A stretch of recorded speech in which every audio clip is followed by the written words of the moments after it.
George Colley, Fox, Connecticut. Thanks, George. I want to turn our attention now to the 911 call made that morning by the bank manager. She describes Jennifer Hauck Pettit as petrified as she withdrew that $15,000. Fox Connecticut's Anthony DiLorenzo is live outside that Cheshire bank with the chilling phone call. Anthony?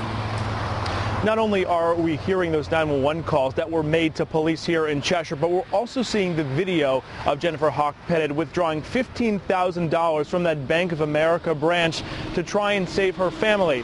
Then that teller made the 911 calls, and we should warn you that they can be considered disturbing.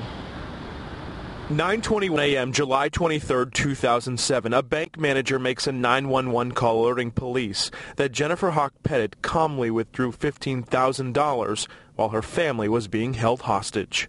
We have a lady who is in our bank right now who says that her husband and children are being held at their house. The people are in a car outside the bank. She is getting $15,000 to bring out to them that if the police are told, they will kill the children and the husband.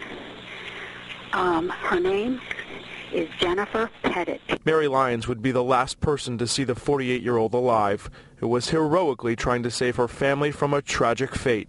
She says they are being very nice. They have their faces covered. She is petrified.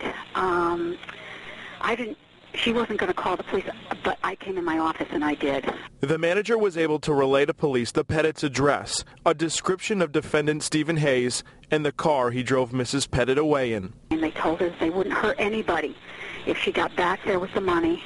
She believes them. I think she's walking out now. But those would be her last steps. 33 minutes elapsed between this call for help and police confirmation that at least one family member, Dr. Pettit, was in distress. But it was too late. Police found fire set to the home and the bodies of Jennifer Pettit and her two daughters.